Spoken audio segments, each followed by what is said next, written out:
நமக்கு நன்மை செய்ய போகிற, நம்மையில் இரக்கம் பாராட்டப் போகிற, இரக்கம் செலுத்தக்கூடிய, நன்மை செய்யக்கூடிய ஒரே தெய்வமாகிய இயேசுவை நோக்கி பார்ப்போமா? இயேசுவே, இந்த வேளையிலும் கர்த்தாவே, காரை ஓட்டி கொண்டு சென்று கொண்டிருக்கிற பலவிதமான கஷ்டமான சூழ்நிலையிலே குடும்பத்தார் யாரும் என்னை புரிந்து கொள்ள மாட்டேங்கிறார்களே.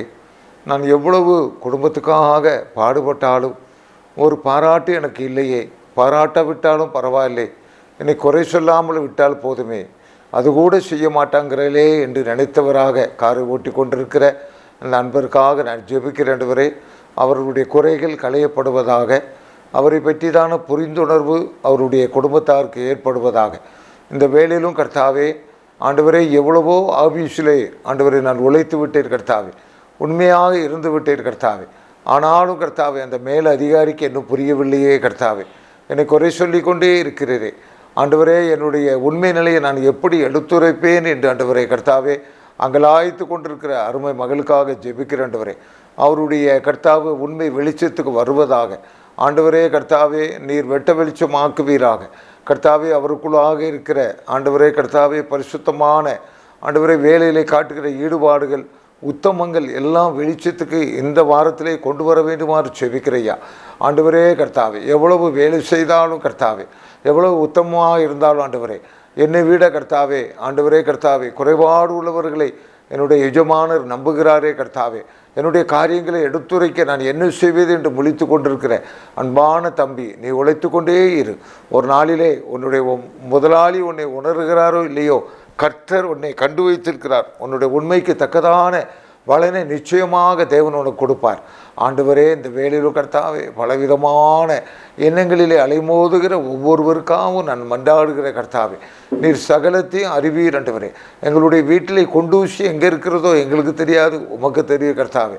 மனிதனுடைய இருதயத்தை நீர் அறிந்திருக்கிறபடியால் யாரும் நாங்கள் ஆண்டவரே எங்களை பற்றி உமக்கு சாட்சி சொல்ல வேண்டிய அவசியமில்லை கர்த்தாவே. இந்த நாளிலும் துயரங்களை எடுத்து போடுகிற தகப்பன், கஷ்டங்களை நீக்குகிற தகப்பன், இடைபடுவீராக ஆண்டவரே. இந்த ஜெபத்திலும் என்னோடு கூட இடைப்பட்டிருக்கிற பிள்ளைகளுக்காக வேண்டிக் கொண்டிருக்கிற ஒவ்வொரு தாய்மாருக்காக ஜெபிக்கிற ஆண்டவரே. அவருடைய பிள்ளைகளை நல்ல நிலைமைக்கு கொண்டு வர வேண்டுமாறு ஜெபிக்கிறையா. பாவத்தில் ஈடுபட்டிருக்க ஒவ்வொருவரும் அதிலிருந்து விடுதலை பெற ஜெபிக்கிறேன். இந்த லெந்து நாட்களுக்காக ஜெபிக்கிற ஆண்டவரே. உம்மை தேட எங்களுக்கு ஆண்டவரே நேரங்களை கொடுக்க தாப்படே. நேரமில்லை என்று எங்களுடைய காரியங்களை பார்த்து கொண்டு இராதபடி உம்மை அதிகமாக தேட கிருபை தாங்க. அதிகாலை ஜெபத்தில் பிரியப்படுகிற தேவன் ஒவ்வொரு குடும்பத்துக்கும் நன்மைகளை செய்யுங்க ஆண்டவரே. கண்ணீர்களை மாற்றுங்க ஆண்டவரே.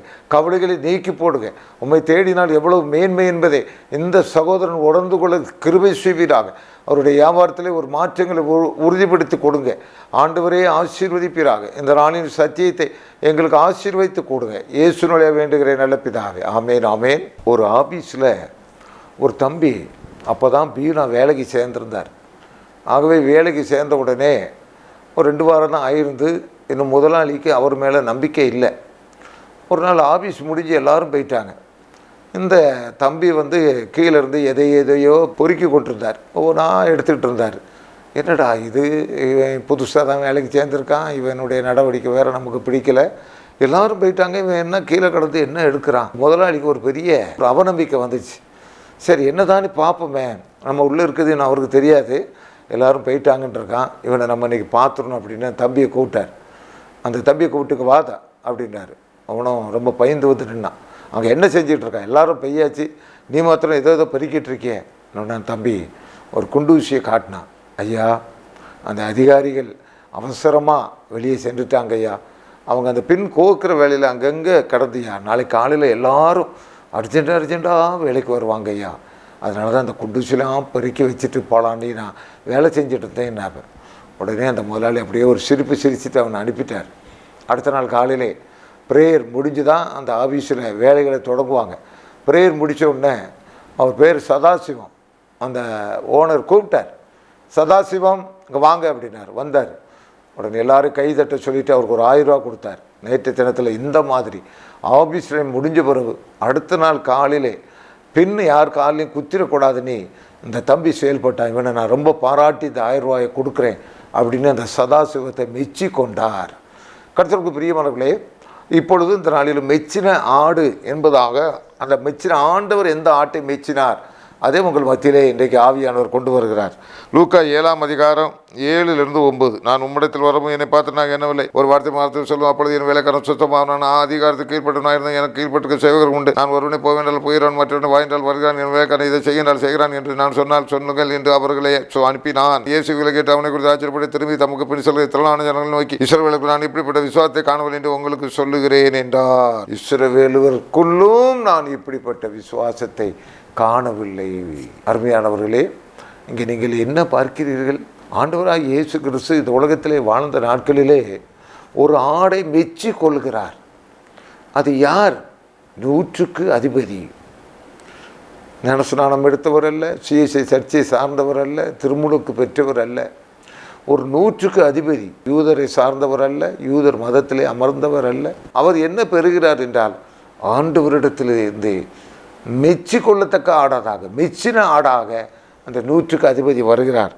ஆண்டவர் சொல்லுகிறார், இஸ்ரவேலருக்குள்ளும் நான் இப்படிப்பட்ட விசுவாசத்தை காணவில்லை. அருமையானவர்களே, ஒரு சில பேரை ஆண்டவர் மெச்சி கொள்கிறார். இன்றைக்கும் ஒருவேளை வட இந்தியாவிலே ஒரு காரியம் நடந்தது. கர்த்தருக்குள் பிரியமானவர்களே, அந்த அம்மாவுக்கு 55 வயது ஆகிவிட்டது. அவர்களுடைய சிறு வயதிலே அவர்கள் இயேசுவை அறிந்து கொண்டார்கள். பிற்பாடு அவர்கள் வடநாட்டுக்கு திருமணமாகி சென்று விட்டார்கள். அவர் கையிலே கிடைத்தது பைபிள் தான். இயேசு இயேசு என்று சொல்ல தெரியும். ஆனால் கர்த்தருக்குள் பிரியமானவர்களே, அவர்களுக்கு 2 பிள்ளைகள். இந்த 2 பிள்ளைகளையும் இயேசு இயேசு என்று வளர்த்து கொண்டு வந்தார். அங்கே ஆலயம் கிடையாது, எதுவும் கிடையாது. 10-20 வருடங்கள் அவர்களுக்கு இயேசுவே தெரியும். காலையில் ஜெபம் பண்ணுவாங்க, பைபிள் படிப்பாங்க, பிள்ளைகளையும் அதே நடத்திக்கிட்டே வந்தாங்க. பாருங்கள், கர்த்தருக்குள் பிரியமானவர்களே, அவங்க டெய்லரிங் துணி தைச்சிட்டே இருந்தாங்க. ஒரு குறிப்பிட்ட ஒரு அமௌண்ட் அந்த டெய்லர் வருமானத்தில் ஒரு டெய்லி ஒரு 500 ரூபா அப்படி கிடைக்குன்னு வைக்கலாம். இதெல்லாம் பல 10 வருஷத்துக்கு முந்தின்னு வைக்கலாம். 300 ரூபா கிடைக்குன்னு வச்சுக்கேன். 30 ரூபாய் எடுத்து ஒரு இதுக்குள்ளே போட்டுருவாங்க. அவங்க பாட்டு வேலை செஞ்சுட்டே இருந்தாங்க. 2 பிள்ளைகளுக்கும் வயசு ஆகிட்டே போகுது. எல்லா பிள்ளைகளும் துணி தைக்குதுங்க. இவங்க ஜெபம் பண்ணுவாங்க. சர்ச்சில் அவங்க கிடையாது வட இந்தியாவில், அவங்க இருக்கிற இடத்துல. இவங்க அந்த காணிக்கை எடுத்து போட்டுக்கிட்டே இருந்தாங்க. அப்போ திடீர்னு ஒரு நாள் கிட்டத்தட்ட அவங்க இருந்த இடத்துல இருந்து ஒரு 50 கிலோமீட்டர் தள்ளி அவங்க ஒரு சர்ச்சை திறக்கிறாங்க, இயேசு சாமியை பற்றி பேச வராங்க அப்படின்னு கேள்விப்பட்டோன்னு இந்த அம்மா பிள்ளைலாம் கூப்பிட்டுட்டு அங்கே போயிட்டாங்க. இந்த அம்மாவுக்கு ரொம்ப சந்தோஷம். ரொம்ப நாளைக்கு ஒரு இயேசு சாமியை பற்றி பேசுகிறத கேட்குறோம் அப்படின்ட்டு போன உடனே தமிழ்நாட்டிலேருந்து அங்கே வந்திருந்தாங்க, இயேசு சாமியை பற்றி பேசுகிறாங்க. உடனே இந்த அம்மா அவங்க ஆலயம் கட்டுறதை பற்றி சொன்னாங்க. புதுசு ஆலயத்தை திறந்துட்டு, உங்கள் ஊர்லேயும் ஆலயம் கட்டினா நாங்கள் கட்டி கொடுப்போம், இவ்வளோ செலவாகும்னு சொன்ன உடனே இந்த அம்மா அவங்கள கூப்பிட்டாங்க. அவங்கள கூப்பிட்டு, ஐயா எங்கள் வீட்டுக்கு வாங்க, ரொம்ப தூரம் இருக்குது ஐயா, வந்துடுவீங்க, வாரம்மா, நீங்கள் வாங்க, நாங்கள் உங்களுக்கு ஒரு சின்ன காணிக்கை தரணும் அப்படின்னொன்னே இவங்களும் அந்த ஊழியத்துக்கு சென்றவங்க அந்த வீட்டுக்கு போனாங்க. அந்த போன உடனே அந்த அம்மா திறந்து அப்படியே ஒரு பெட்டியை எடுத்து கொடுத்து எண்ணி பார்க்குறாங்க. அந்த 2 பிள்ளைகள் கல்யாணத்தை நடத்தக்கூடிய பணம் அங்கே இருக்குது, ஏகப்பட்ட பணம் இருக்குது. என்னம்மா? ஐயா நான் ஒரு 20 வருஷமாக சேர்த்துட்டே வரையா, எனக்கு வர்ற வருமானத்தில் 10ல் 1 கொடுத்துருவேன், இந்த பக்கம்லாம் ஆளே கிடையாதுயா, நான் அதான் ஆண்டவர் இயேசுன்னு எனக்கு தெரியும் ஐயா, எனக்கு ரொம்ப பிடிக்கும் ஐயா, அதான் சேர்த்து வச்சுருந்தேன். அந்த ஊழியக்காரருடைய கண்கள் அப்படியே கண்ணீர் வந்துச்சு. உடனே நேரே வந்து தூத்துக்குடி மாவட்டத்தில் வந்து சொன்னார், இந்த மாதிரி ஒரு அம்மா இந்த மாதிரி இருக்குது, தூர இடத்துல இருக்குது, இயேசுன்னா தெரியுது. அந்த அம்மா 2 பிள்ளைகளும் கடத்தவே இல்லை, ஆனால் அந்த காணிக்கை எனக்கு கொடுத்துட்டாங்க அப்படின்னு அது ஒரு பெரிய பணக்காரர் கேள்விப்படுறார். இப்படி ஒரு குடும்பமா, வாங்க நம்ம போகலான்னு அவர் பிள்ளைன்னு பிடிச்சி நேராக அந்த வீட்டுக்கு போனார். நடந்த சம்பவங்களை பார்த்தார். உண்மையிலேயே அந்த அம்மா இயேசுங்கிறத பற்றி தான் தெரிஞ்சிருந்தாங்க. பிள்ளைகள் கல்யாணத்தை கூட யோசிக்கலை. உடனே இந்த ஐயா சொன்னார், 2 பிள்ளைகளுக்கு நான் கல்யாணத்தை முடிச்சு வைப்பேம்மா அப்படின்னு சொல்லிட்டு பெரிய இடத்துல பார்த்து இவர் செலவில் அந்த கல்யாணத்தை அந்த 2 பிள்ளைகள் நடத்தி கொடுத்தார். இயேசு மெச்சி கொண்டார் அந்த குடும்பத்தை. கர்த்தருக்கு பிரியமானவர்களே, பல பேர் நம்ம இதில் வர்றாங்க. இப்போ யோபுங்கிற ஒரு பக்தர் வராரு. யோபு 1ஆம் அதிகாரத்தில் 8ஆம் வசனம், கர்த்தர் சாத்தானை நோக்கி, என் தாசனாகிய யோபின் மேல் கவனம் வைத்தாயோ, உத்தமனும் சன்மார்க்கனும் தேவனுக்கு பயந்து பொல்லாப்புக்கு விலகுமாய் அவனை போல பூமியில் ஒருவனும் இல்லை என்றார். ஆண்டவர் யோபு மெச்சி கொள்றார். இன்னுமாக 1 நாளாகமும் 17ஆம் அதிகாரத்தில் 1ஆம் வசனத்தில் தாவீது சொல்கிறாரு, நாத்தான் வேலை கூப்பிட்டு சொல்கிறாரு, நான் இந்த இயேசு வீட்டில் தூங்குறேனப்பா, கேதுரு மரத்தில் படுத்துருக்கிறேனப்பா, ஆனால் ஆண்டவருடைய உடன்படிக்கை பெட்டி திரையின் கீழே இருக்குதே. உடனே ஆண்டவர் அவனை மெச்சு கொள்றார். என்ன மெச்சு கொள்றார்? 1 நாளாகமும் 17:7 சொல்றாரு, என் தாசனாகிய அருமையானவர்களே, இன்றைக்கு தேவனுடைய சமூகத்திலே நீங்கள் மெச்சிக்கொள்ளப்படத்தக்க காணிக்கையில் கொடுத்திருக்கிறீர்களா? மெச்சிக்கொள்ளப்படத்தக்க காரியங்களை செய்து கொண்டிருக்கிறீர்களா? அந்நாடு எனக்கு கஷ்டம், என் பிள்ளைக்கு கஷ்டம், அதைத்தான் கூறிக்கொண்டு இராதீர்கள். என்னுடைய தாயாரெல்லாம் மிகுந்த வறுமையின் மத்தியிலும் ஆண்டவருக்கு உதாரணமாக கொடுப்பார்கள்.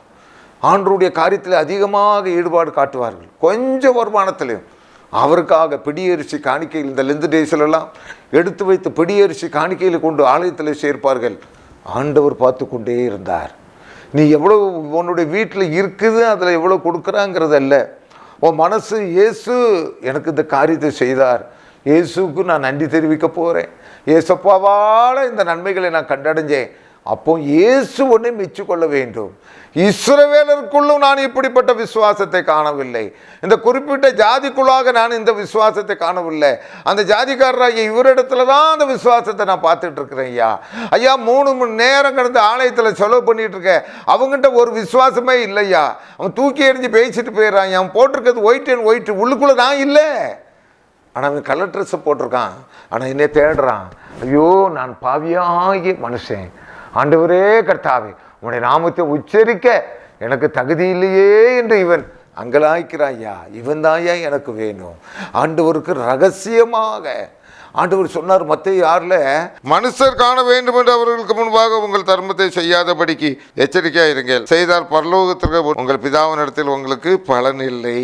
ஆண்டவரால் மெச்சிக்கொள்ளப்படத்தக்க காரியத்தை செய்து கொண்டிருக்கிறாயா? மனுஷர்கள் புகழ வேண்டும் என்பது காரியத்தை செய்து கொண்டிருக்கிறாயா? சிஎஸ்சி சர்ச்சில் ஞாயிற்றுக்கிழமான போன வாரத்தில் ஃபேன் வேண்டும் என்று சொன்னோம். சகோதரர் தர்மராஜ் அவர்கள் உடனடியாக 4 ஃபேனை போட்டு கொடுத்து விட்டார். அதை பிரியப்படுறியா? ஐயா ஃபேன் வேணும்னு சொன்னீங்க, என் பேரை சொல்லாதுங்க ஐயா, நான் இந்த 4 ஃபேனை கருத்துருக்குன்னு கொடுக்குறையா, தயவு செய்து என் பேரை சொல்லாதுங்க. இதில் பிரியப்படுறியா? இதில் உன் காணிக்க இறங்கியிருக்கையா? அப்போஸ்தலர் 10ஆம் அதிகாரத்தில் அருமையான ஒரு சகோதரர் வர்றார், கொர்நேலியுங்கிற ஒரு சகோதரர் வர்றார். அங்கே அப்போஸ்தலர் 10:4 சொல்லப்பட்டிருக்கிறது, உன் ஜெபங்களும் தர்மங்களும் தேவனுடைய சன்னிதானத்தில் வந்து வெற்றினது. ஐயா உன் காணிக்கை தேவனுக்கு மெச்சக்கூடியதாக இருக்குதா? ரகசியமான காணிக்கையாக இருக்குதா? ரகசியமாக ஆண்டவரை தேடிட்டு இருக்கியா? எல்லாரும் முன்னாடி முட்டங்கால் போடுறா, வீட்டில் 5 நிமிஷம் முட்டங்கால் போடுறியா? தேவன் உன்னை மெச்ச வேண்டாமா? இந்த இடத்துல வசிக்கிற தூத்துக்குடி மாவட்டம் வடக்கோட்டூரில் இருக்கிற இந்த கிராமத்தில் அந்த தேவ ஆசீர்வாதங்கிற ஊழியக்காரர், அவர் எவ்வளோ பலவீனமாக இருந்தாலும் ஆராதனை நடத்தி கொண்டிருக்கிறார். தேவன் அவரை பாராட்ட வேண்டுமா? உன்னை பாராட்ட வேண்டுமா? இன்றைக்கு தேவன் உன்னை மெச்சுகிற ஆடாக நீ வரும்படியாக, நான் வரும்படியாக தேவன் ஆசை கொள்ளுகிறார். அதை பூர்த்தி செய்வாயா? ஜெப செய்வோம். ஆண்டவரே கர்த்தாவே, நீர் எங்களை மெச்ச வேண்டும் கர்த்தாவே. ஆண்டவரே, இஸ்ரவேலருக்குள்ளும் இப்படிப்பட்ட விசுவாசத்தை காணவில்லை என்று சொன்னீர். ஆண்டவரே, நீர் சொன்னால் சொன்னால் சொன்னால் சொன்னால் சொன்னது தானே, அதை மாற்ற மாற்ற மாற்ற மாற்ற யாராலே முடியும்? 100க்கு அதிபதி வேலைக்காரனுக்கு காற்றிலே பறந்து வார்த்தை சென்றது, சுகமானானே உடனே சுகமானானே, சுகமானானே உடனே சுகமானானே. நீர் சொன்னால் சொன்னால் சொன்னால் சொன்னால் சொன்னது தானே, அதை மாற்ற மாற்ற மாற்ற மாற்ற யாராலே முடியும்? ஆராய்ந்து முடியாத அதிசயத்தை, எண்ணி முடியாத நன்மைகளை செய்யும் கர்த்தாவே, இன்றைக்கே செய்யும் கர்த்தாவே, செய்யும் கர்த்தாவே, இன்றைக்கே செய்யும் கர்த்தாவே.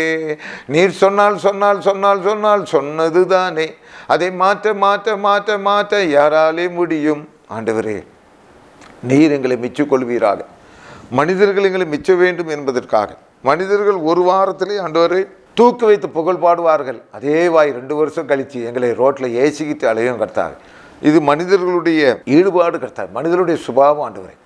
ஆனால் நீர் மெச்சிக்கொள்ளத்தக்க காரியத்தை நான் செய்யத்தக்கதாக, என் குடும்பத்தினருக்கு உதவத்தக்கதாக ஆண்டவரே, என்னுடைய ஜீவியத்தை நான் பரிசுத்தப்படுத்திக் கொள்ள இந்த லெந்து நாட்களிலே எனக்கு உதவி செய்வீராக. என்னுடைய கெட்ட சுபாவங்கள் எல்லாம் மறைந்து போவதாக, நான் உமக்கு பிரியமானவனாக நடக்க. ஆண்டவரே, கலாத்தியர் 1:10 பவுலடியார் எழுதுகிறார், நான் இப்பொழுது மனுஷரையா தேவனை யாரை பிரியப்படுத்த நினைக்கிறேன்? ஆண்டவரே, நான் கடவுளை பிரியப்படுத்த நினைக்கிறேன். நான் மனுஷரை பிரியப்படுத்த நினைத்தால் நான் ஊழியக்காரன் அல்லவே என்று சொல்லுகிறார். நாங்கள் எதை செய்தாலும் உம்முடைய சன்னிதானத்துக்கு நேராக, உமக்கு நேராக, உம்முடைய பார்வைக்கு நேராக எங்களுக்கு செய்ய கிருபை தாங்க. அன்றைக்கு 100க்கு அதிபதியினிடத்தில் இருந்த விசுவாசம், பற்றுறுதி, நம்பிக்கை எங்கள் ஒவ்வொருத்தர் மேலும் இருப்பதாக இயேசு மூலம் வேண்டுகிறேன் நல்ல பிதாவே. ஆமேன், ஆமேன், ஆமேன்.